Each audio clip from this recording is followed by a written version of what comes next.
en los pueblos indígenas en Argentina, segunda parte, junio 2020. Como en todos los encuentros, les pedimos por favor que nos aseguremos de tener los micrófonos apagados para poder escuchar las exposiciones sin tener ningún tipo de ruido extraño de fondo. Y una vez llegado el momento, los encendemos para hacer los intercambios, para participar. Y como siempre, en el lado izquierdo de la pantalla pueden encontrar un chat para poder ir dejando inquietudes o comunicarse por ahí en el caso de que tengan algún problema con el micrófono. Así que bueno, Julia y María Eugenia, cuando quieran, desde ya muchísimas gracias por estar acompañándonos.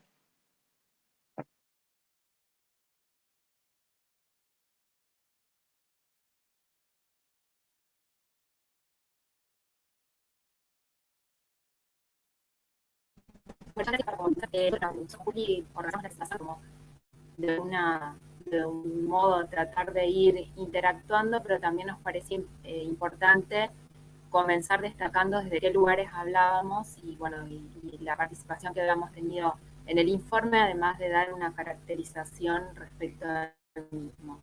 ¿Me escuchan bien? Porque ¿alguien me escucha? Porque me cambié sí, Euge, se escucha bien. a internet. Bueno,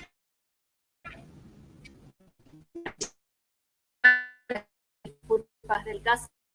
Imagínense que si nosotros acá estamos teniendo problemas de conectividad y es una interesante para pensar lo que está haciendo en las islas.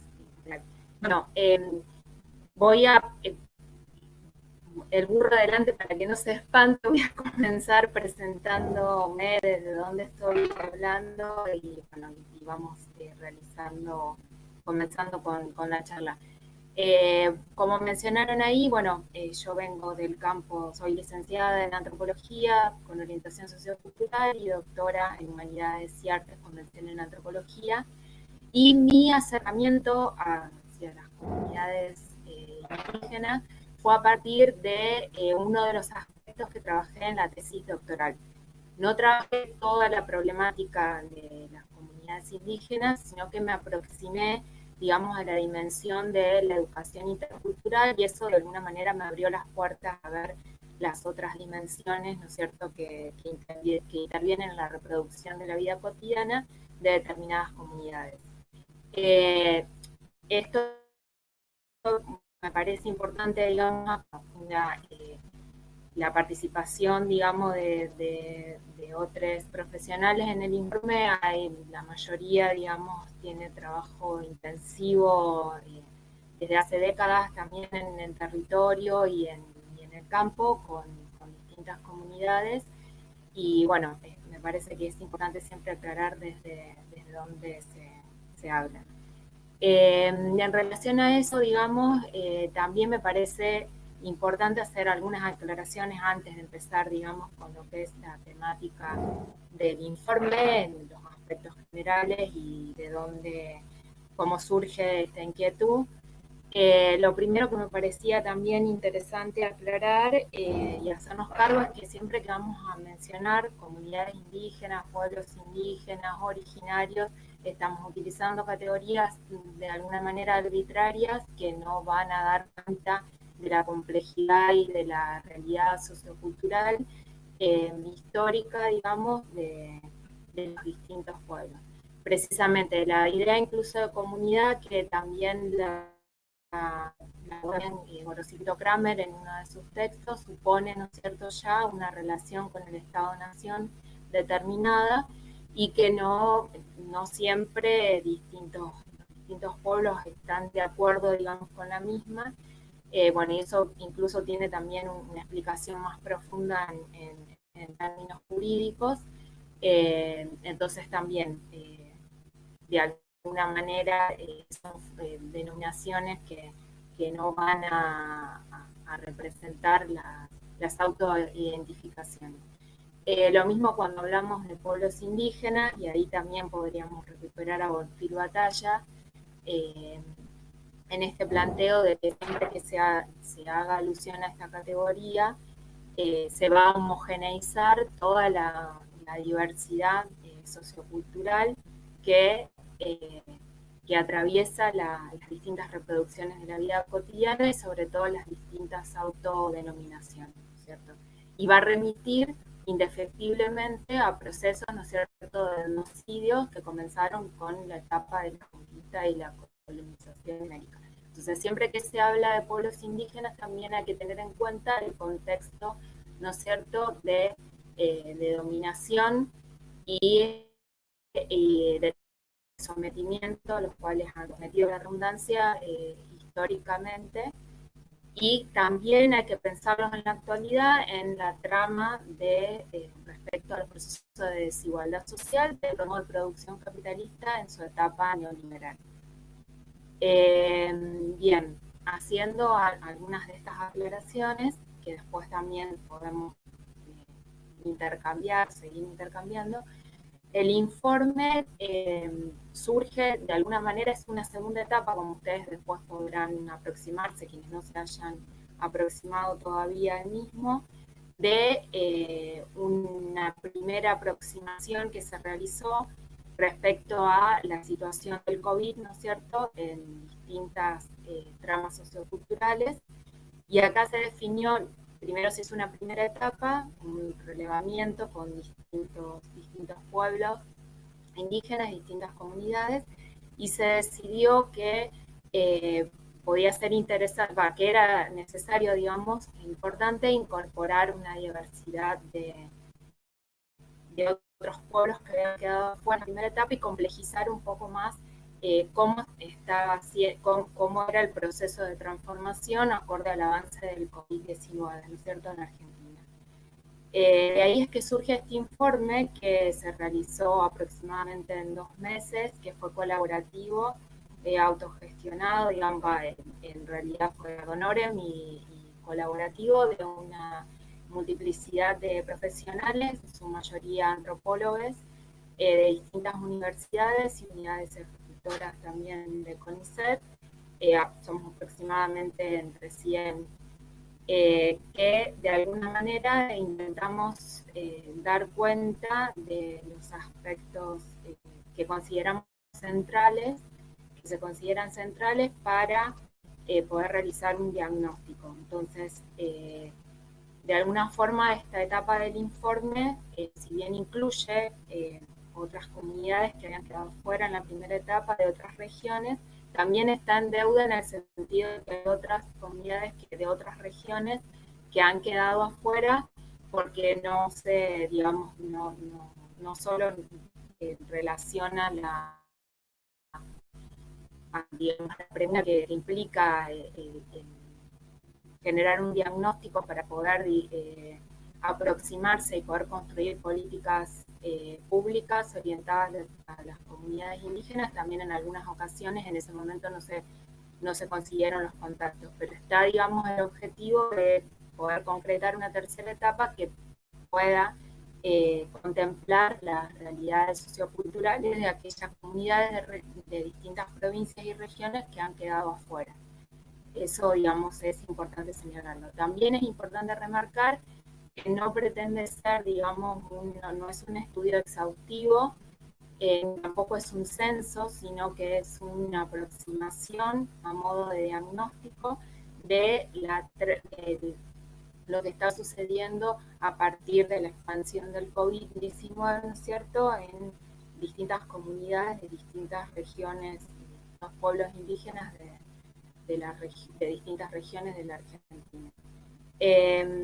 Entonces, en términos de objetivos, la idea es esta, de generar un diagnóstico y que ese diagnóstico pueda ser un insumo para el diseño de políticas públicas orientadas a las poblaciones indígenas que contemplen la diversidad sociocultural en su trama vinculada a los procesos de desigualdad social.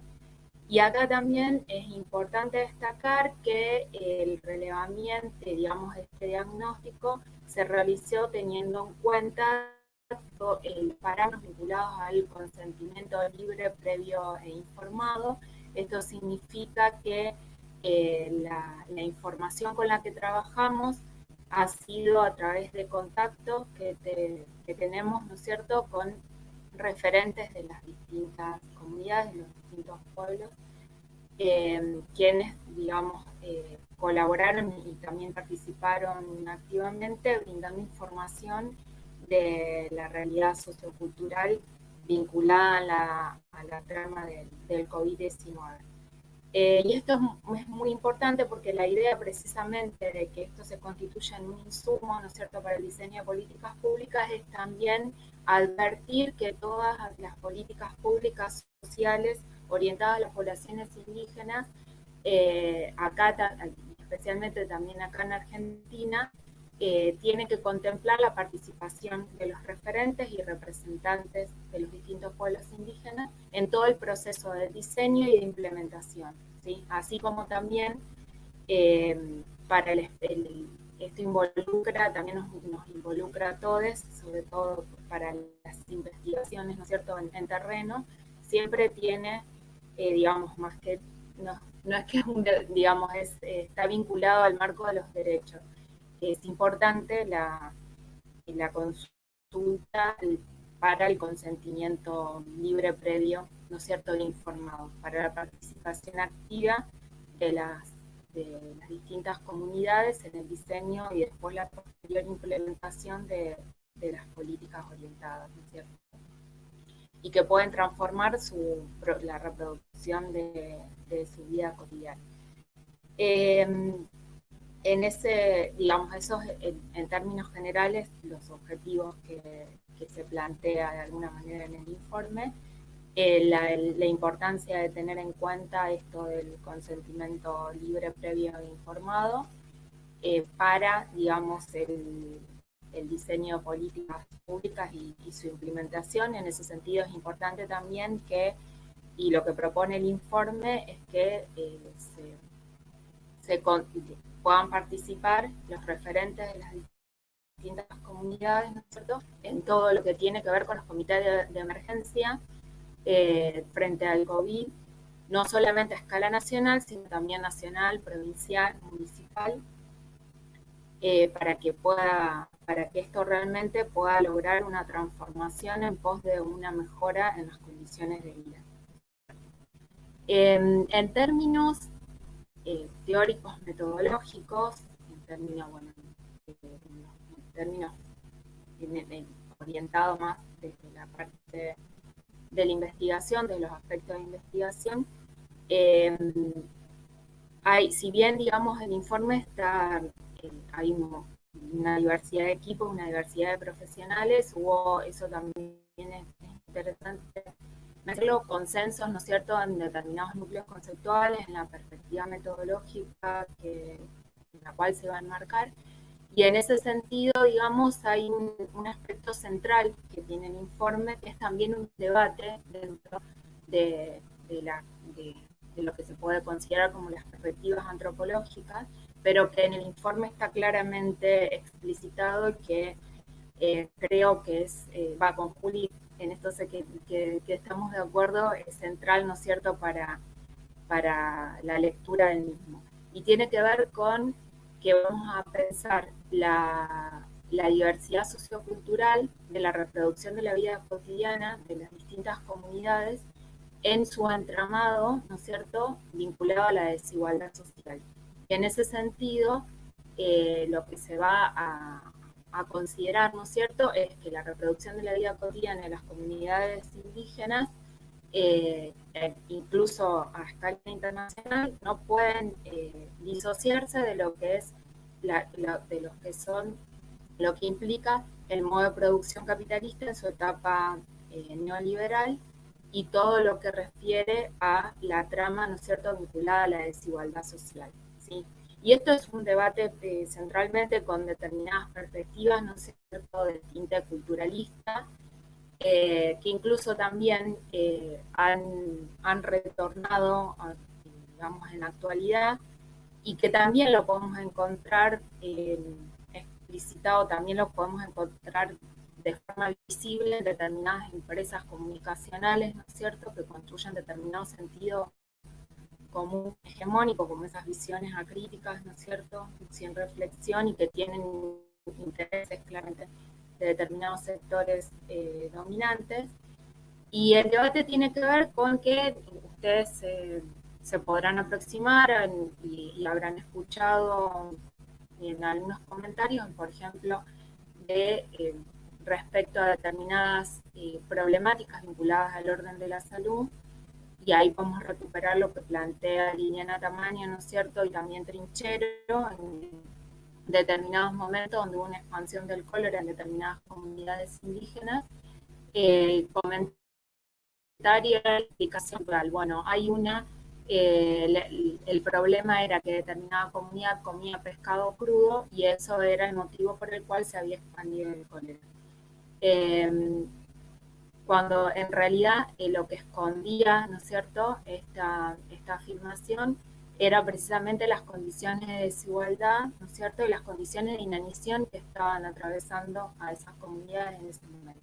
Y que son comentarios también de tinte vinculado al racismo, si vamos a entender el racismo, que es otra de las consideraciones metodológicas que están presentes en el informe desde el punto de vista de Eduardo Menéndez, como aquellas todo lo que tiene que ver con aquellas prácticas, representaciones y construcciones de sentido que tienden a cosificar, a subestimar, ¿no es cierto?, y a considerar en condiciones de inferioridad a los otros, a quienes es necesario, ¿no es cierto?, por parte de los sectores dominantes expropiar, ¿no es cierto?, y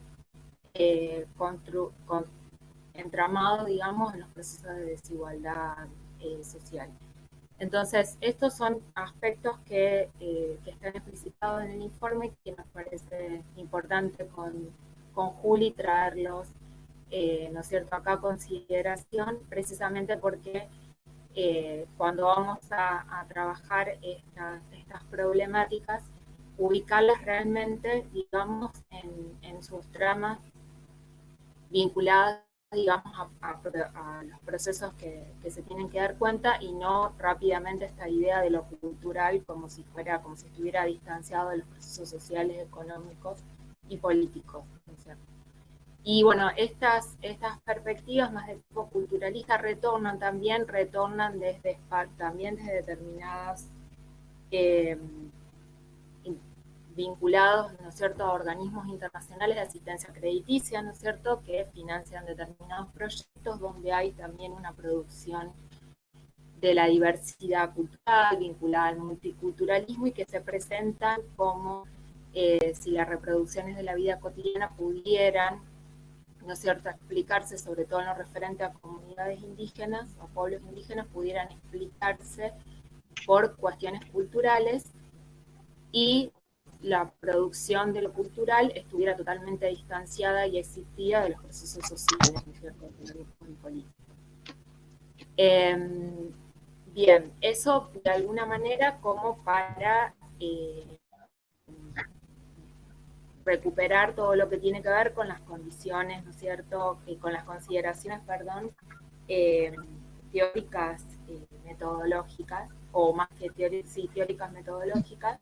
En términos de herramientas, digamos, metodológicas, lo que se trabajó para este informe fue centralmente, bueno, además de la información, ¿no es cierto?, que ya se tenía previamente por el contacto con los pueblos y las comunidades, comunicaciones, ¿no es cierto?, vía videollamada, WhatsApp, llamadas telefónicas, ¿no es cierto?, para poder relevar la situación en la actualidad debido al aislamiento social preventivo y obligatorio, que no posibilita, digamos, lo que es el acercamiento al terreno, digamos, a lo que sería el trabajo de campo.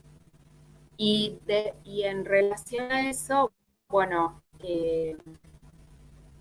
también habíamos pensado, ¿no es cierto?, con Juli, vinculado a cómo de alguna manera organizar la charla, dar cuenta de a cuáles comunidades nos habíamos aproximado nosotras, ¿no es cierto?, digamos, con las particularidades de la situación.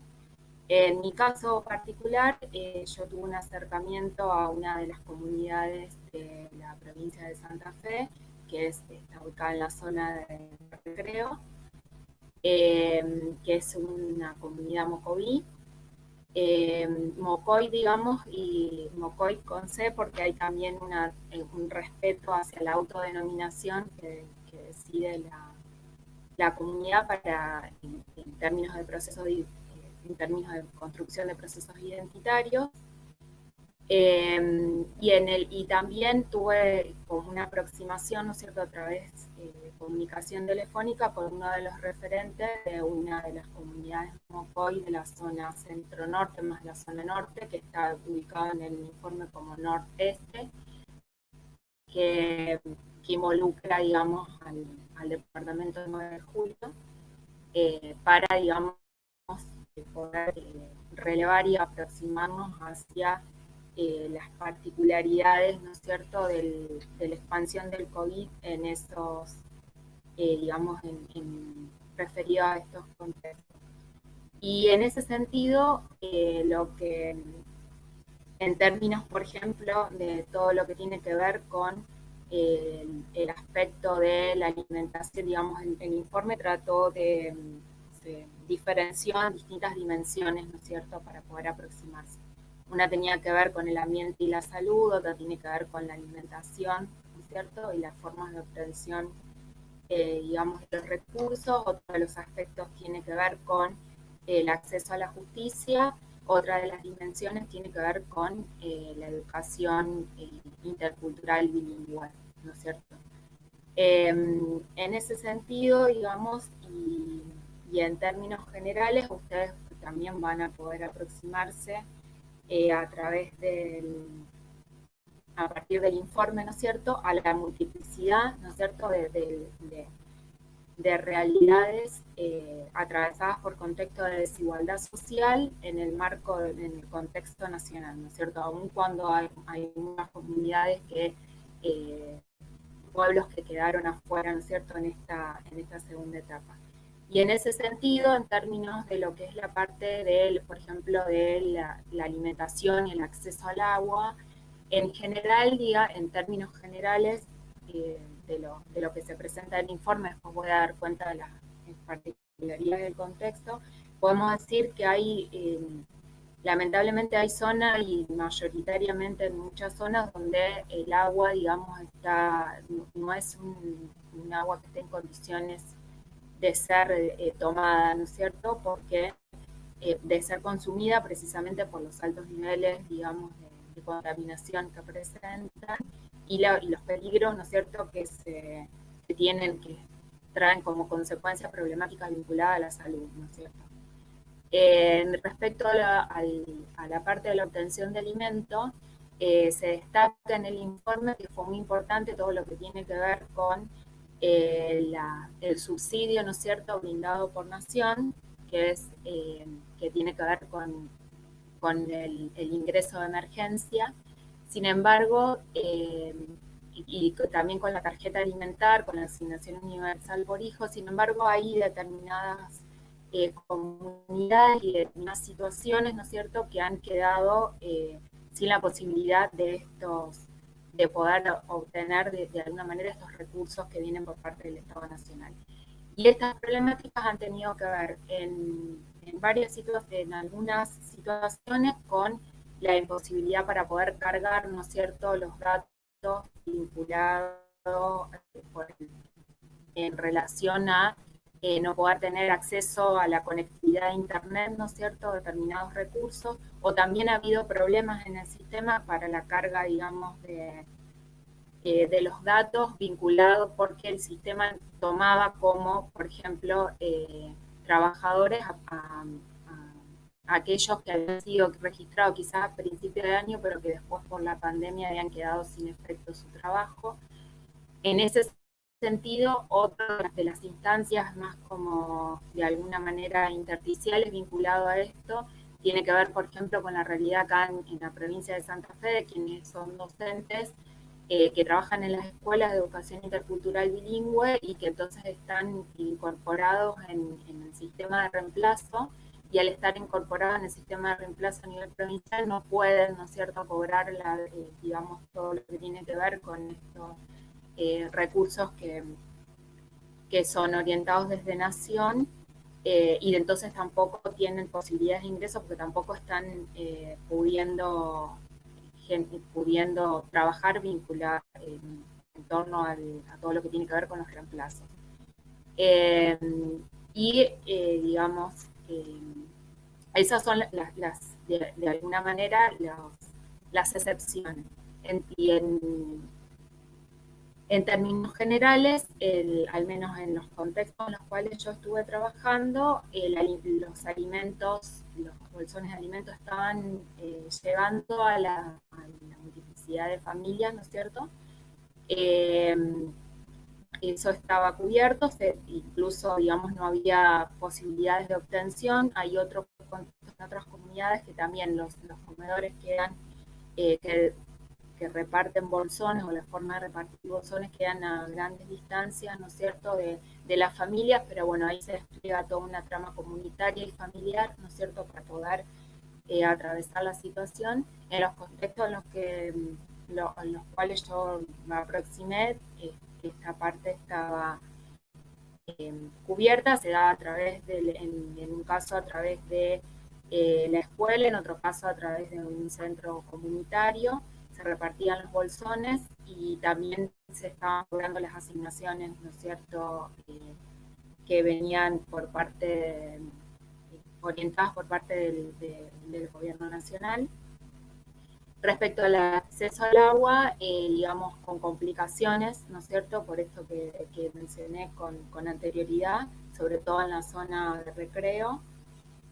Y en torno, por ejemplo, a todo lo que tiene que ver con la educación intercultural bilingüe, ahí es otra dimensión muy compleja. Como ustedes sabrán, o si no lo saben, la educación intercultural bilingüe fue reconocida acá a nivel nacional con la ley 26, 06, ¿no es cierto? Sin embargo, bueno, hubo políticas orientadas, ¿no es cierto?, en la construcción de la educación intercultural bilingüe. Sin embargo, la misma adquiere particularidades en distintas regiones y en los distintos contextos provinciales. Y eso también tiene que ver con todo lo que está vinculado a los procesos, ¿no es cierto?, de las particularidades, ¿no es cierto?, respecto a la reproducción de la vida cotidiana en contexto de desigualdad social, y también la relación, ¿no es cierto?, de cada comunidad en relación a la transmisión de su saber y a su propia lengua. Con esto lo que quiero decir es que frente a profundos procesos de discriminación y de sometimiento, los cuales han sido sometidos los pueblos indígenas, y acá abro un paréntesis también para recuperar algunas cuestiones centrales que están en el informe, que tiene que ver con que vamos es importante considerar que si bien los pueblos indígenas han sido y son víctimas, ¿no es cierto?, de procesos de desigualdad y de sometimiento, también consideramos importante el reconocimiento como sujetos activos, ¿no es cierto?, participativos, ¿sí?, en poder, tanto en sus luchas en términos de resistencia, ¿no es cierto?, y también en todo lo que tiene que ver con las acciones concretas que se toman en todos los procesos de transformación para poder subvertir este lugar, ¿no es cierto?, de sometimiento al cual han sido tradicionalmente, en el cual han sido tradicionalmente inscritos, ¿no es cierto? Entonces eso es importante también remarcarlo, que y es una de las cuestiones centrales también que está en el informe. La posibilidad, ¿no es cierto?, de la consideración como sujetos activos, ¿no es cierto?, pero también dentro de todo lo que tiene que ver con el proceso de desigualdad social, ¿no es cierto?, dentro de esos límites y dentro de los límites de los históricos sometimientos. Y esto también es para entrar, digamos, en debate con cierta historiografía hegemónica, ¿no es cierto?, que ha construido a los pueblos indígenas de la Argentina como si fueran, digamos, o como si hubiesen existido en el pasado y no tienen posibilidad de existencia en la actualidad, o como salvajes, infantiles, con prácticas digamos, de alguna manera orientadas, ¿no es cierto?, en ese sentido. En términos, volviendo a la, perdón, me fui, pero volviendo a la cuestión de la educación intercultural bilingüe, es otra de las dimensiones preocupantes, y ahí coincidimos con los aportes del equipo de Ana Carolina Hedge, ¿no es cierto?, que plantea precisamente lo que significa la no asistencia, digamos, más que la no asistencia, el poder atravesar el contexto de aislamiento para la educación intercultural bilingüe, en tanto y en cuanto una de las dimensiones vinculadas a eso tiene que ver con la falta de conectividad, ¿no es cierto?, y muchos problemas de conectividad, no solamente en el acceso a Internet, sino también en recursos tecnológicos. Eso es algo que se ve, que lo relevan los dos contextos. Solamente que en el contexto, digamos, de la población de la zona norte de la provincia de Santa Fe, la forma de atravesar esto es a través de las comunicaciones radiales, ¿no es cierto? Las clases se dan por radio y son, además de los cuadernillos, y son reforzadas por WhatsApp. Pero acá en la zona retro hay problemas, ¿no es cierto?, con muchos serios problemas con la conexión de Internet, y si bien se han repartido los cuadernillos, hay otra problemática central que también está es compartida con otros contextos a nivel nacional, ¿no es cierto?, que tiene que ver con el alfabetismo, ¿no es cierto?, de quienes, de los adultos que pueden llegar a acompañar en los procesos de escolarización a las niñas y a los jóvenes. Lo cual, digamos, genera una problemática muy compleja, porque la pérdida de matrícula para todo lo que tiene que ver con la población indígena es muy complejo después de revertir la situación. Por eso una de las recomendaciones es que se haga un relevamiento más exhaustivo de cuántos efectivamente han, digamos, abandonado los procesos de escolarización, y que se orienten acciones urgentes para poder atravesar esta situación. Una de las cuestiones es poner énfasis en, bueno, celebrar el tema de conectar igualdad, y que esto pueda efectivamente llegar a los contextos donde esto no se está pudiendo, digamos, cumplir. Y ahí, digamos, bueno, y toda otra complejidad más que vinculada a la educación intercultural bilingüe, que tiene que ver con tratar de poder establecer lineamientos nacionales, ¿no es cierto?, que tengan donde, a partir de los cuales la perspectiva de la interculturalidad no solamente sea unidireccional, y esto es de que la formación docente pueda contemplar una perspectiva intercultural para la formación docencia en general, y no siempre quede del lado de las comunidades y los pueblos indígenas, que tienen que aprender, digamos, otro idioma, que tienen que buscar los recursos para poder desarrollar su proceso de escolarización.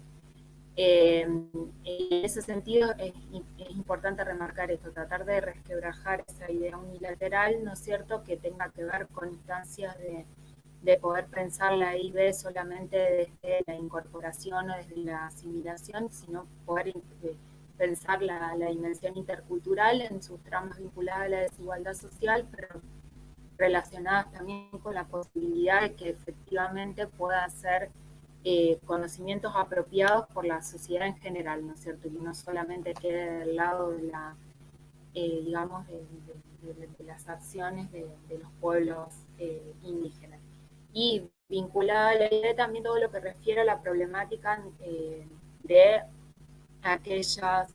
aquellos estudiantes que están concretando sus estudios en el nivel terciario o universitario. También está habiendo problemas muy serios respecto a poder atravesar este momento, sobre todo por los problemas en la conectividad, digamos, de Internet. Y eso, digamos, es algo también relevado de forma más general.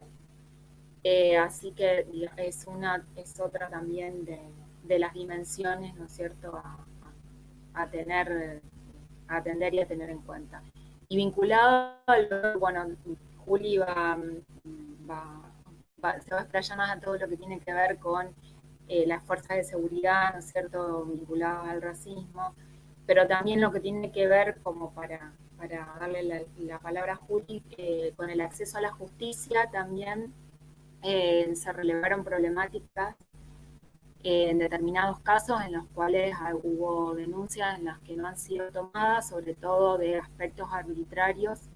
Está habiendo problemáticas muy conflictivas con lo que tiene que ver con los privados, ¿no es cierto?, las empresas privadas, sobre todo que están todo lo que está vinculado a la expansión de la frontera agraria, ¿no es cierto? Conflictos, digamos, en ese sentido, que a partir de los cuales, bueno, Juli va a detallar más, pero donde los privados cometen acciones totalmente desde el orden de la crueldad hacia los pueblos indígenas. Y bueno, ha habido casos de violencia, de denuncias que no se han tomado, y dificultades también de acceso a información, ¿no es cierto?, respecto a los derechos, que es también otra dimensión que se tiene que tener en cuenta para poder, digamos, atravesar, ¿no es cierto?, la situación, y no solo atravesar, sino también transformar esa cotidianidad. Y ahí, bueno, es como esto, y con esto le doy la palabra a Juli, dos aspectos centrales que destaca el informe, ¿no es cierto?, que tiene que ver con poner énfasis en la ley de tierras, ¿no es cierto?, la 2660, si mal no recuerdo el número, que tiene que ver con, es el límite, ¿no es cierto?, para prohíbe los desalojos forzosos, ¿no es cierto?, y que efectivamente se pueda concretar la ley de tierras. Si bien se realizó la primera etapa de la misma, todavía quedan muchas comunidades por relevar y en muchas provincias no se llegó a concretar de todo.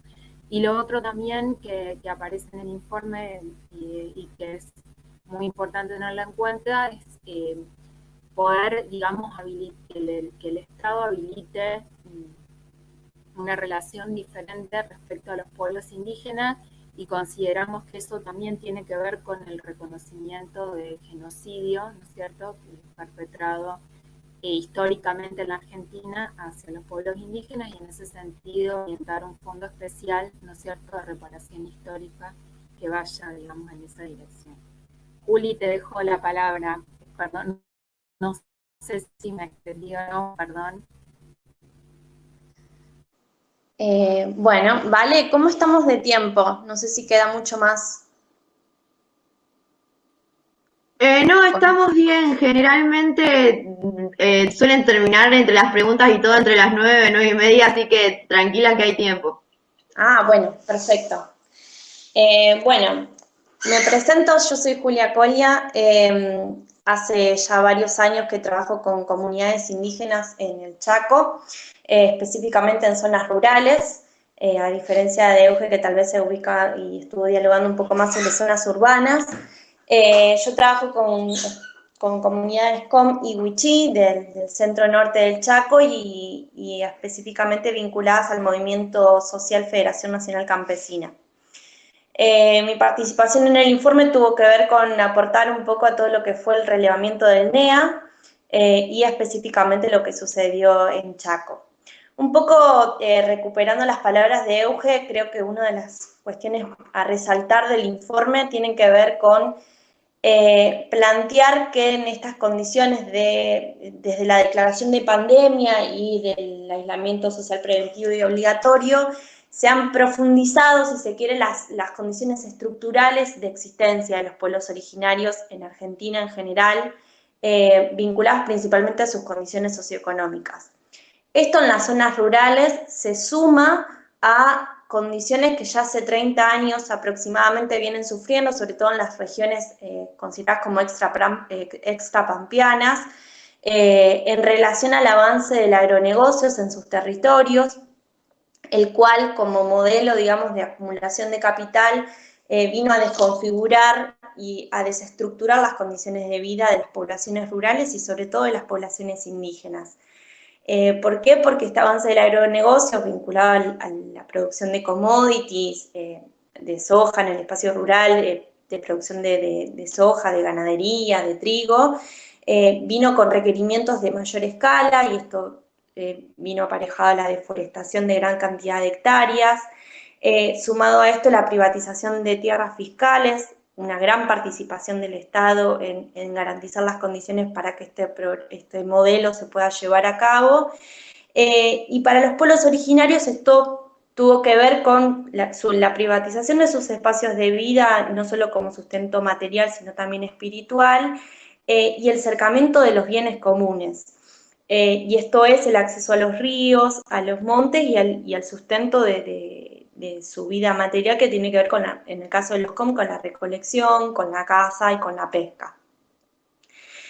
Estas condiciones, como insisto, se vieron profundizadas en el actual contexto de pandemia, sobre todo por cuestiones que ya mencionaba Euge, que tienen que ver con cómo se agravó la condición de desigualdad económica de estos pueblos, vinculadas, por ejemplo, a la bruta reducción de sus ingresos económicos, porque en gran medida los pueblos originarios, sobre todo en las zonas rurales, están vinculados al trabajo informal, y esto repercutió gravemente en la imposibilidad de poder circular y poder abastecerse de las denominadas changas, abastecerse de alimentos y demás para sus familias.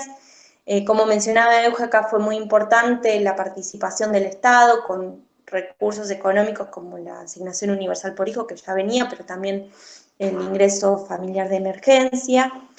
Y por el otro lado, perdón, en las zonas rurales se dio una profundización y una exacerbación de las situaciones de racismo. Esto Euge también lo mencionaba. En el caso de Chaco tuvieron alcance público y mediático situaciones muy graves. En el caso de lo que sucedió en Fontana, no sé si todos pudieron ver, es una ciudad cercana a Resistencia, donde una familia a la madrugada invadió literalmente su casa la policía, y fue muy violenta con toda la familia, hubo golpes, hubo hasta situaciones de violencia y de violación hacia unas niñas. Eso está todo en manos de la justicia. Y estos tratos discriminatorios y muy violentos hacia las comunidades se han profundizado en el actual contexto. Esto no solo tiene que ver con circunstancias de represión, sino también cómo el racismo está totalmente, si se quiere, intrínseco en las relaciones sociales que tenemos, porque justamente repercute y va en contra de muchas prácticas que tienen estas comunidades indígenas, prácticas socioculturales, por ejemplo, lo que sucedió en Pampa del Indio, donde un joven COM salió a mariscar como parte de sus prácticas habituales para poder resolver su alimentación diaria, y fue baleado por la policía por no respetar las condiciones de aislamiento y también por invadir un supuesto campo privado. Y en este sentido es que un poco también lo que mencionaba Euge cuando decía y retomaba Menéndez sobre estas situaciones de humillación, de cosificación que tienen que ver con las relaciones de carácter racial imperantes en nuestra sociedad. Por eso, y en esto me quiero detener un poco, no tiene que ver, cuando hablamos de racismo, no solo tiene que ver con las condiciones de segregación hacia las poblaciones indígenas, o también podríamos decir hacia las poblaciones negras, sino que el racismo es intrínseco a las relaciones sociales, económicas y políticas, e implican la negación y la discriminación y la subordinación de otros. Siempre son los otros los problemáticos, los otros los que no se adecúan al aislamiento, son los otros los que no respetan las normas sanitarias impuestas y salen a mariscar, como en el caso de este joven que por suerte fue llevado al hospital y salvó su vida, pero es para remarcar la situación de que siempre son los otros los que no responden al status quo, y en este caso en los pueblos originarios se exacerba mucho más. Y en relación a esto quiero traer a colación una nota del diario La Nación que tiene que ver con esta brecha, este culturalismo hegemónico del que hablaba Euge, que se reproduce en los discursos, en este caso de los medios de comunicación hegemónicos como el diario La Nación, un diario de tirada nacional, Y lo importante de remarcar estas notas, hubo una nota publicada el 17 de mayo, bueno, el celular no sé si se va a ver bien, se llama Coronavirus en la Argentina, ya hay 7 muertos en las comunidades indígenas, fue publicado por La Nación, donde habla justamente de que el problema con las comunidades indígenas en el contexto de aislamiento social preventivo y obligatorio es un problema en sí mismo, ¿no? Habla la nota. Entonces, los problemas los tienen los originarios porque no saben o no pueden adecuarse a las condiciones que planteó el aislamiento. Ni hablar que estas condiciones, como mencionaba Ángel, son en situaciones de hacinamiento, de tener que resolver diariamente la alimentación, de no tener, en el caso del Chaco, el problema del agua es tremendo para cumplir con las condiciones sanitarias dispuestas. Estamos hablando de comunidades que sufren no solo la sequía y por lo tanto no pueden recolectar agua de lluvia, sino también que sufren las fumigaciones por agrotóxicos, entonces también se vuelve un problema el almacenamiento. Muchas veces en tarros de Roundup vacíos, el famoso glifosato, que por supuesto no está aprobado para el consumo, de poder utilizar esos tarros. Entonces, el problema son los otros, ¿no? El problema de los problemas para cumplir el ASPO es que las comunidades no pueden resolver poder cumplir con el aislamiento. Y no solo eso, plantea la nota, lo tomo a modo de ejemplo, ¿no? Sino también que habla de una supuesta brecha cultural. Entonces el problema es la brecha cultural que separa al mundo civilizado de aquella barbarie que no sabe respetar las normas y respetar las cuestiones sanitarias dispuestas por el ASPO. Y esta brecha cultural que es un problema a la hora de respetar el ASPO y de que es necesario, plantea que se aborde interdisciplinariamente para comprender las prácticas ancestrales de la comunidad que claramente entran en conflicto con las disposiciones sanitarias vigentes.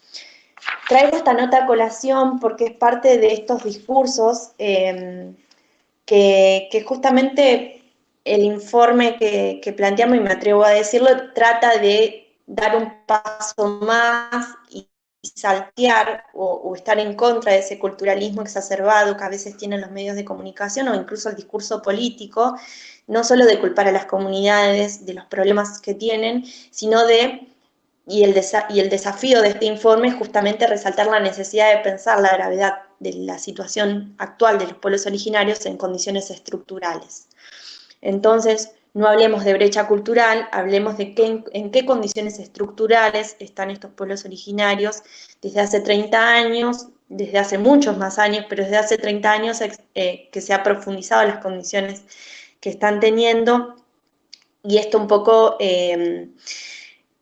no pensar los problemas como internos o intrínsecos a las comunidades, sino generados por las condiciones de vida impuestas, en este caso en las zonas rurales por el agronegocio y muchas veces en complicidad por el Estado. Y esto un poco yendo a las recomendaciones que da el informe, que me parece que ahí Eugenia también tira un par, tiene que ver, como el informe tiene una perspectiva de poder presentarlo a funcionarios públicos y poder elaborar a partir de él determinadas políticas públicas. Una de las recomendaciones tiene que ver con fortalecer los mecanismos de participación que tienen que tener las comunidades indígenas para la elaboración de protocolos, en este caso sanitarios, para poder cumplir con el ASPO. Esto es también respetando la legislación existente que tiene que ver con la autoconsulta de los pueblos que plantea el convenio 169 de la OIT. Y por ejemplo, una de las recomendaciones que damos es la participación indígena en los comités de emergencia sanitaria, que se conformen comités en donde no están hechos, que funcionen a nivel barrio, bien, digamos, en las esferas más micro de las comunidades, donde la participación indígena se garantice en el idioma, ¿sí? Y a su vez que las comunidades justamente puedan participar en las decisiones que se tomen respecto a las condiciones sanitarias. ¿Por qué remarcamos esto? Porque, por ejemplo, En el caso de Resistencia, donde en el llamado barrio Gran Toba, que es un conglomerado de distintos barrios urbanos que concentra a gran parte de la población de los sectores populares de Resistencia, se hicieron una especie de retenes o terraplenes para acercar el barrio, para poder controlar la salida del barrio y que controlar justamente que las comunidades puedan hacer que hagan el aislamiento. Si uno decide, si la política pública está destinada a acercar el barrio y no consultar a las comunidades, lo único que hace en ese sentido es generar conflictos entre las fuerzas de seguridad y la comunidad, como justamente sucedió. Entonces, una de las recomendaciones del informe es justamente la participación de la comunidad, que es la comunidad de los referentes indígenas de los distintos barrios y de las distintas comunidades, llámese pastores evangélicos, llámese maestras de escuela, agentes sanitarios, caciques y demás, en las decisiones que se tomen para poder cumplir con las recomendaciones dispuestas por el Ministerio de Salud. Otra de las cuestiones tiene que ver justamente con poder replantear el sistema de salud o las prácticas de salud pública con un enfoque intercultural. Esto, si bien en el Chaco, por ejemplo, que es el lugar donde yo trabajo, se viene dando muy bien en términos de atención primaria de la salud con agentes sanitarios que conocen el idioma y que pueden ser interlocutores entre la comunidad y los efectores de salud, es necesario llevarlo a otras instancias para que justamente la información pueda ser distribuida y recabada y recepcionada en las mejores condiciones posibles. Hay una buena experiencia en educación a partir de la traducción de los cuadernillos en el idioma y demás, pero es necesario repensar el sistema de salud en su complejidad y estructuralmente en términos interculturales. Y por último, esto un poco lo que decía Euge, respecto al gran desafío de repensar la relación histórica del Estado con los pueblos originarios, esto, por ejemplo, implica, como ya se mencionó, que el mismo Estado reconozca el genocidio perpetuado en las comunidades, el pasado y el actual, porque las condiciones de pobreza se han agravado a índices exorbitantes, sino también repensar esa vinculación en términos de que muchas veces las familias indígenas, por sus condiciones históricas particulares, y eso es una de las cuestiones que recalca el informe, que es necesario atender a las particularidades de cada comunidad indígena del país. El punto aquí es que no pueden aplicar muchas veces a los programas estatales, porque los programas estatales justamente no atienden a estas particularidades. Y con esto quiero cerrar que, por ejemplo, en las comunidades en las cuales yo trabajo, hay una autodenominación de las comunidades como campesinos, porque tienen prácticas históricas de vinculación con la tierra a través de la producción agrícola, y no hay programa estatal que contemple esta dualidad que tiene su cuestión, su práctica territorial, que tiene que ver con su pertenencia de ser campesinos con pertenencia al pueblo com.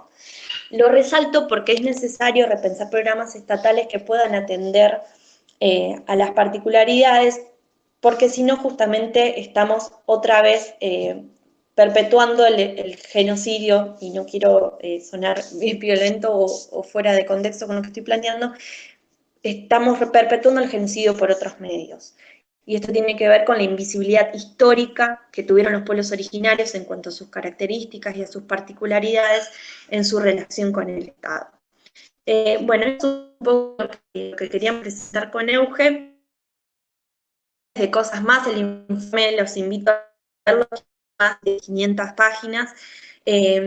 Fue un arduo trabajo en las condiciones de aislamiento aún más, pero creo que la virtualidad, si hay algo positivo, ha logrado reunir a más de 100 investigadores a lo largo y ancho del país, y hemos logrado producir esto, que me parece que tiene que estar a disponibilidad de todas las comunidades y, por supuesto, de todos los funcionarios públicos para poder elaborar políticas públicas acordes a las condiciones de vida de las comunidades y a las condiciones actuales, y ni hablar que que la idea es poder difundirlo en las comunidades que aún faltan relevar para poder incorporarlas, como decía Eugen, en un tercer informe.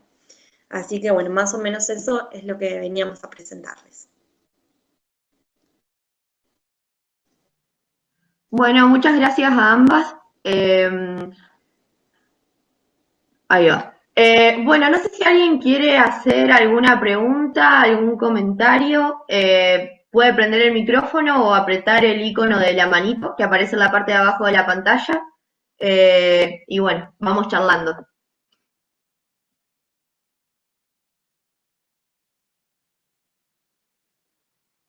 A ver quién rompe el hielo.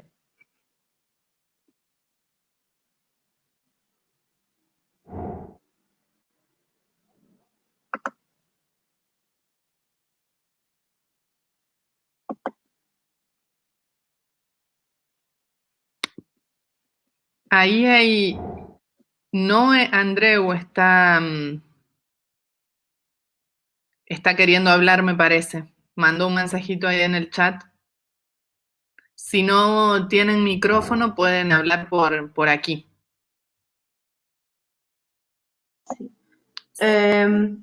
Sí, ahí ¿Querés, estoy... Cinti, que yo lea o estás desde el celu o como quieras?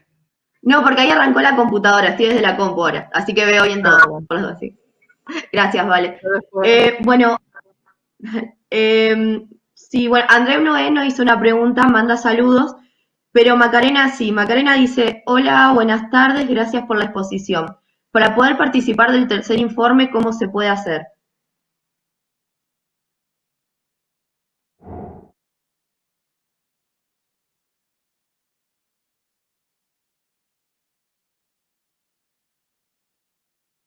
No sé si escuchó la pregunta. Sí, hola. Ahí está. Ahí. ¿Está? ¿Se escucha? Sí. Sí, la idea, recién acabamos de lanzar el segundo, denos un respiro para poder arrancar con el tercero, pero la idea es poder justamente a partir de la difusión de este informe, poder ir incorporando. El informe está disponible en internet y en la página del GET, que es el grupo de ecología política de UBA. Y bueno, la idea es que justamente si hay interés de alguna comunidad de participar en el próximo informe, se pongan en contacto con los grupos participantes y por supuesto no hay problema de incorporarlos, digamos, pero todavía está en perspectiva de poder lanzar un tercer informe.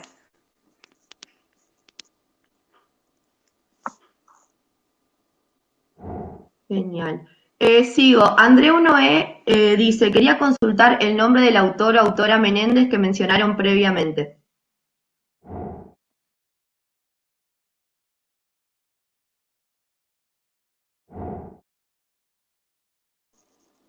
¿Euge?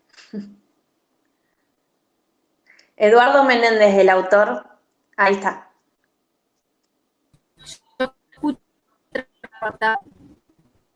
Sí, empecé a aprender ciudades de Chaco y Santa Fe, estuvimos trabajando.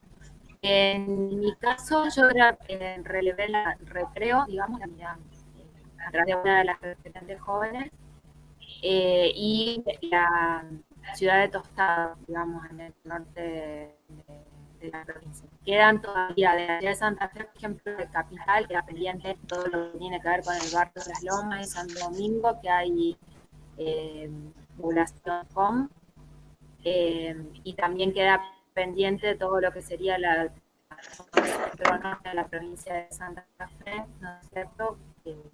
Digamos, mayoritariamente hoy. No sé, Se escucha muy mal, no termino de...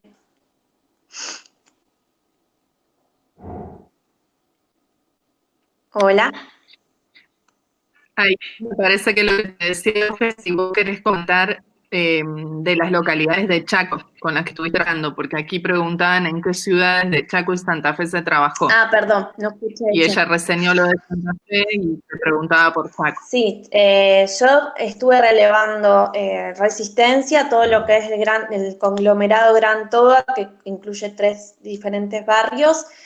relevé lo sucedido en Fontana y después particularmente en Pampa del Indio, que es donde yo trabajo hace ya casi 6 años. Estuvimos en contacto ahí con los dirigentes de la zona y pudiendo relevar todas las condiciones y las circunstancias en las que se encontraban haciendo el ASPO, y donde justamente sucedió esto del joven Con que fue baleado por la policía en el momento de querer, de estar mariscando en un campo.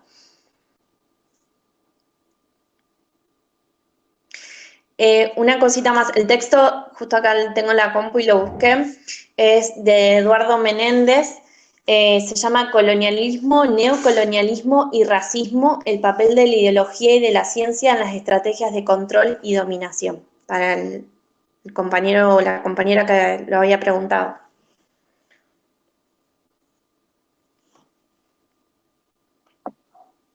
Bien, acá hay otra pregunta de Mari que dice, pregunta si antes del ASPO todos los estudios realizados pudieron llegar al gobierno para poder desde ese ámbito poder hacer algunos cambios mínimos. No sé si se escuchó bien porque escuché con eco yo. Sí. Buenísimo. ¿Se puede repetir, por favor? Se entrecortó. Yo estoy escuchando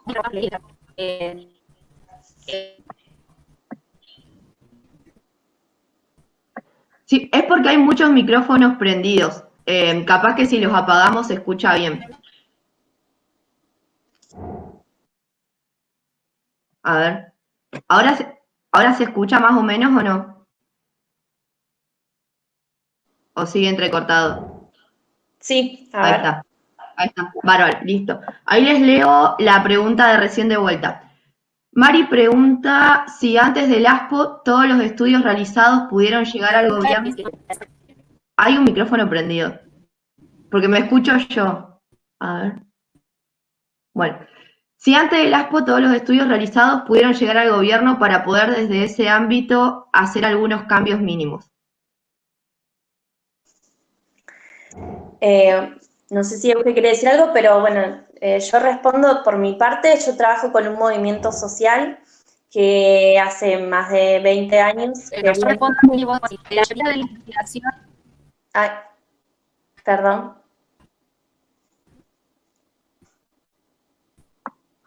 ¿Se escucha? Sí, ahora se escucha bien, justo había un micrófono prendido, pero ahí está Bien. bárbaro. No, yo por mi parte yo trabajo con un movimiento social que hace más de 20 años realiza diferentes acciones colectivas para poder reclamar y mejorar sus condiciones de vida. Retomo lo que había dicho Euge, un poco lo de que el informe no solo trata a los pueblos originarios como sujetos carentes y vulnerables, sino también como sujetos propicios a cambiar su propia realidad, ¿no? Como agentes de cambio. Y en ese sentido, en mi caso, yo trabajo con estos movimientos sociales que en reiteradas ocasiones le han hecho llegar estas demandas al Estado, tanto provincial como nacional, y han desarrollado un montón de prácticas en los territorios vinculadas a la canalización de políticas públicas, sobre todo en esto que les contaba hoy, sobre la producción agrícola, en su momento con el algodón, después con producción hortícola, incluso mucha de la infraestructura pública que se ha hecho en los territorios tiene que ver con demandas y con acciones colectivas propias de los movimientos sociales. Yo los pienso como mediadores de la posibilidad de transformar estas condiciones de existencia en los territorios.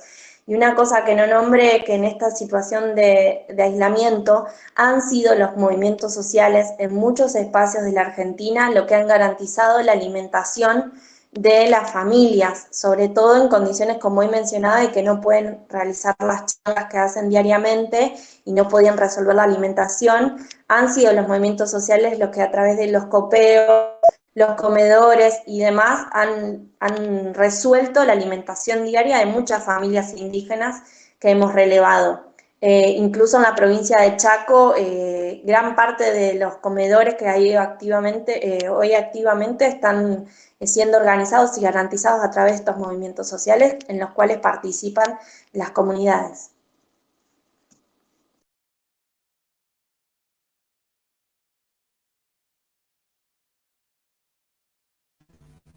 Sí, yo quería aportar, digamos, a respuesta a esa pregunta. Y en realidad, bueno, también habría que hacer como una reconstrucción histórica de la relación de los distintos gobiernos con los pueblos indígenas, digamos, por la parte de estas investigaciones han sido también en el ámbito público, digamos, también en la esfera de las universidades y del CONICET, y ha habido procesos de transformación que, bueno, van más que desde al menos creo que coincidimos con Juli, que ha tenido mucho que ver, precisamente como decía Juli, con anterioridad, lo que nosotros llamaríamos la acción etnopopulacional, ¿no es cierto?, de las comunidades para transformar sus condiciones, ¿no es cierto?, de vida, pero que ha habido determinados gobiernos, digamos, concretos que esto han, de alguna manera, a través de su posicionamiento, ¿no es cierto?, en términos de políticas públicas en general, han cortado, digamos, más esta, estas de transformación, lo tanto totalmente beneficiado, digamos, y negado. Me parece que eso también tiene que ver con una, digamos, hay una pregunta para poner en vista más completamente. En términos internacionales hay cuestiones claves, como por ejemplo el convenio de la OIT 169, acá fue también legitimado en la Argentina. Después, muy paradojalmente, la reforma constitucional de 1994, digo muy paradojalmente porque se da en el contexto de políticas económicas neoliberales, ¿no es cierto?, acá en Argentina. Y después, en todo lo que fue desde el 2003, más o menos hasta el 2015, hubo una serie de políticas públicas orientadas a los pueblos, ¿no es cierto?, indígenas, que de alguna manera en la que tiene mucho que ver también el posicionamiento no político. Y en algunas instancias, digamos, en algunos otros gobiernos también se pueden ver algunas contradicciones. Pero bueno, eso, digamos, también hay que ver con una amplitud de las dimensiones. Desde nuestro punto de vista, creo que con Juli coincidimos, más que el resultado de las investigaciones, eso es algo que también lo destaca el informe, es poner la mirada de alguna manera en recuperar precisamente la praxis de los propios pueblos, ¿no es cierto?, que han, digamos, logrado estas transformaciones que han llegado a ser jurídicas, ¿no es cierto?, y que, bueno, que lógicamente falta toda una diversidad de dimensiones, pero que ha habido esas pequeñas transformaciones.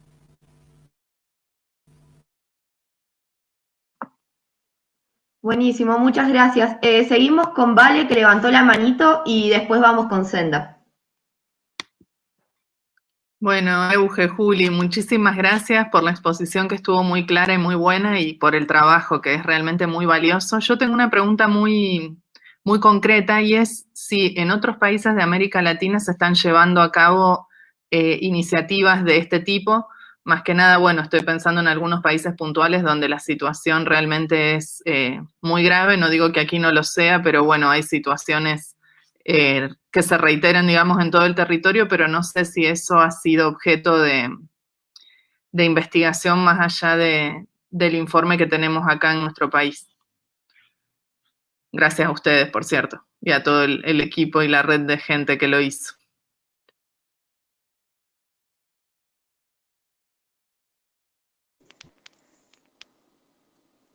Perdón, a mí se me cortó todo, no escuché nada. El informe es las recomendaciones de la Comisión Interamericana. Ahora, si no lo copio en el chat, es muy breve total la pregunta.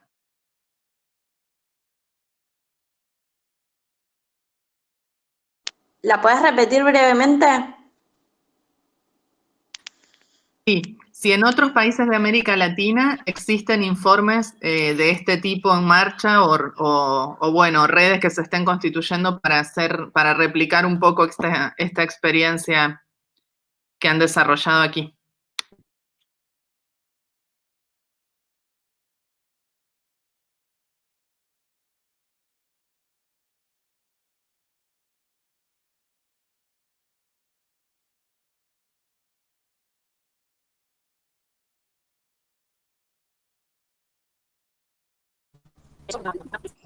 Te puedo decir que me parece muy importante que el informe recupere la Recomendación Interamericana de Derechos Humanos, que lo hace, digamos, dar una recomendación específicamente para pueblos indígenas a nivel, digamos, americano.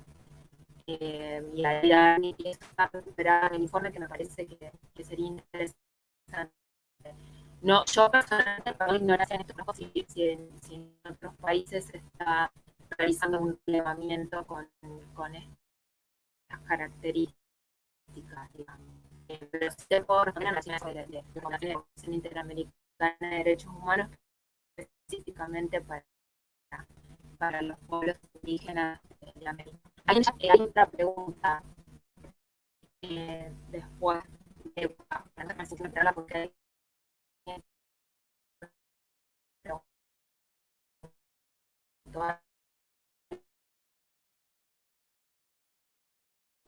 Hola, ¿puedo hablar? No sé si... Ahí se escucha perfecto, Julia. No, Val, la verdad es que no tengo conocimiento de si se está haciendo un informe similar en otros espacios. Valoro personalmente que se haya podido hacer a nivel Argentina y que haya podido ubicar varias regiones en este contexto donde es un informe que se hizo, imagínense, con contactos previos que tenían los investigadores en todas las comunidades. Imagínense 100 investigadores buscando, digamos, localizar, en mi caso, en el ámbito rural, a gente que de pedo, perdón la palabra, tiene contacto, conexión a internet. Entonces, la verdad es que fue todo un logro hacer esto. La verdad que no sé si a nivel latinoamericano o en otros países se ha logrado hacer. Y me das el pie un segundito para aclarar o valorizar un poco la cuestión de que hay algo que tiene que queremos remarcar con este informe, que el problema del COVID no es un fenómeno biomédico exclusivamente y que las ciencias sociales tenemos algo para decir sobre este fenómeno.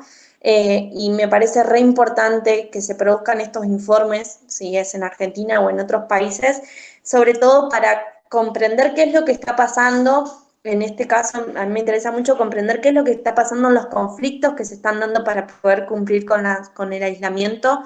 Estos conflictos que mencionan la importancia de la participación indígena en las decisiones para poder cumplir con las medidas sanitarias y sobre todo para pensar en respuestas a futuro de cómo vamos a hacer para salir de estas condiciones de aislamiento.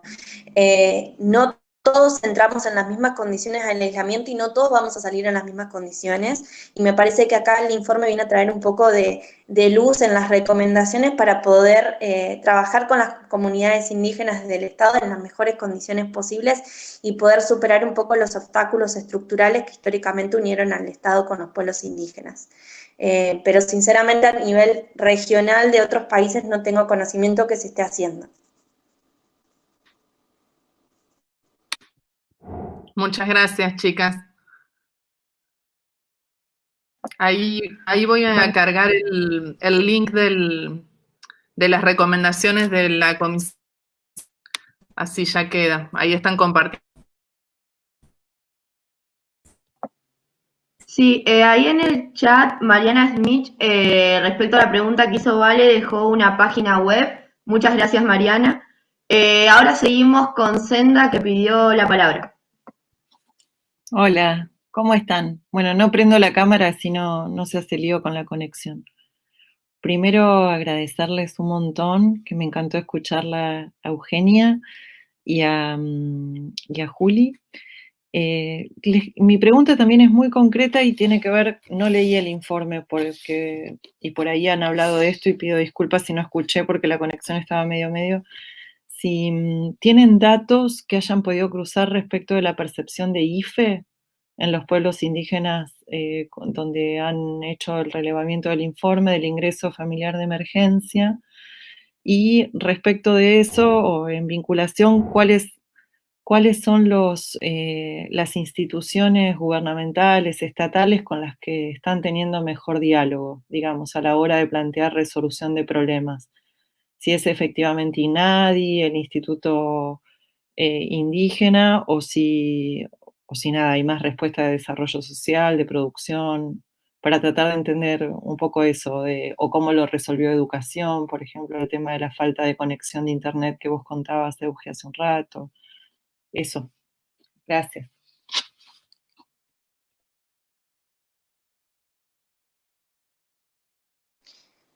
Hola. Respondiendo un poco lo de IFES, no sé si... Está bien detallado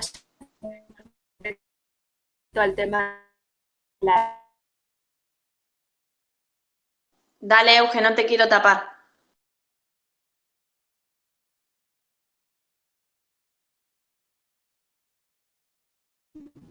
No, en este momento ya afectó a las regiones, porque está pasando en los casos concretos de bebés estaban percibiendo la IFE, algo muy casos muy excepcionales que tienen que ver con respecto a los casos, digamos, y quienes son docentes que tienen una dinámica de la lógica, digamos, del sistema provincial, digamos, tanto la película como en Recreo como en la zona de Tostado.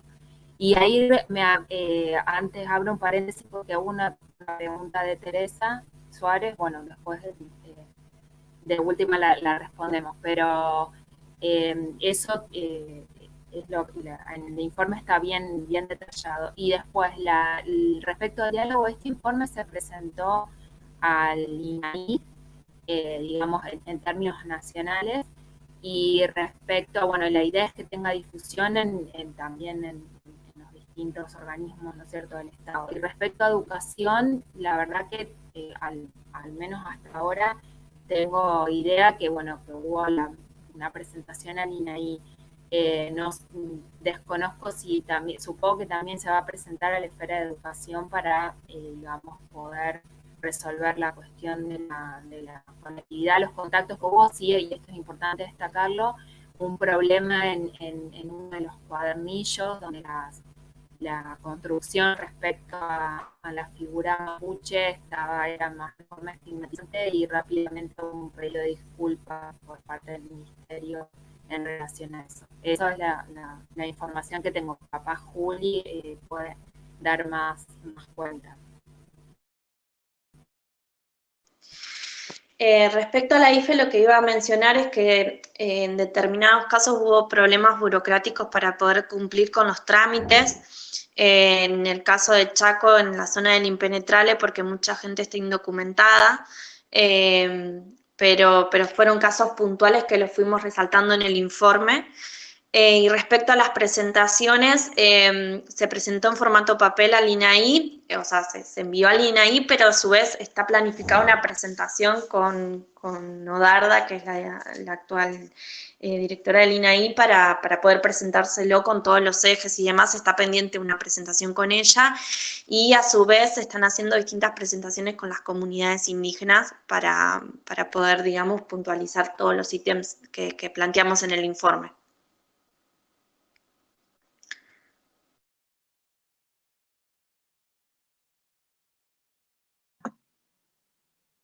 Bien, excelente. Seguimos ahora, uy, paren que se me movió el chat, con Teresa, que dice que le gustaría que describan las ocupaciones que desarrollan las comunidades según edad y sexo en tiempos normales. Bueno, compleja la pregunta. Insisto en que las características de los pueblos originarios en Argentina difieren, digamos, en cada comunidad. Estaríamos nuevamente homogenizando y en un sesgo culturalista si diríamos que todos hacen lo mismo. Depende de las circunstancias históricas y las experiencias históricas en términos de E.P. Thompson, si queremos renombrar qué prácticas realizan las comunidades.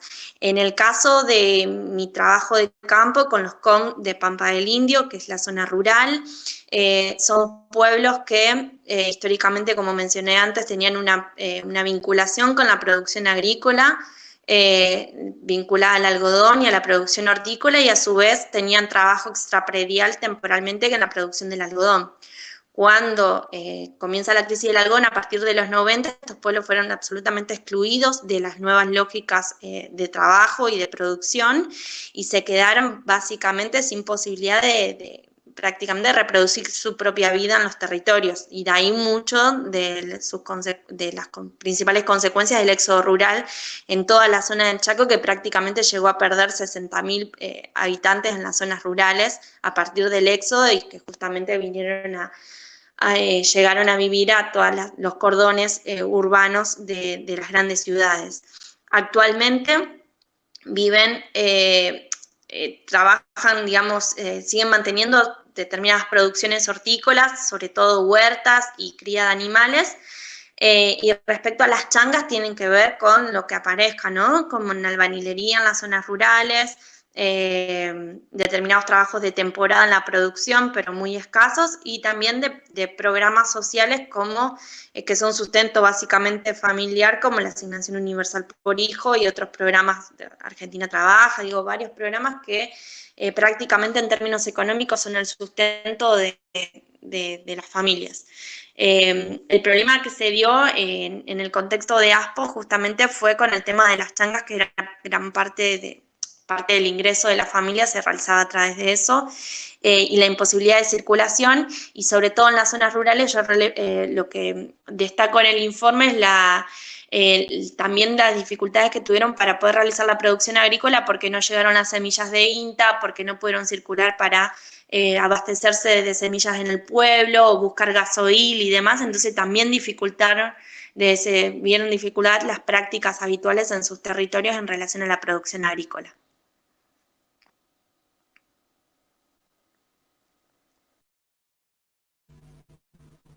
Bueno, en los contextos que yo relevé no tengo tan diferenciado en edad, digamos, ni en género. Sí, digamos, en términos generales, lo que es la zona de recreo es más que nada trabajo informal, algo de empleo público y trabajo doméstico, y también hay participación, ¿cierto?, en la escuela, que ahí sí hay una cuestión más, digamos, vinculada quizás a la trama de género. Y en el caso de Tostado, era más que nada la actividad que estaba vinculada a lo que es la zona de la cría, digamos, de ganado, digamos, en la estancia chacarera. Eso es lo que más o menos puedo responder en torno a la pregunta.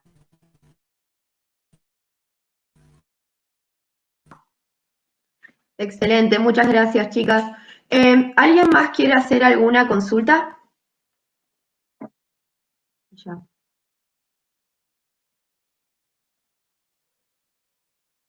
Bueno,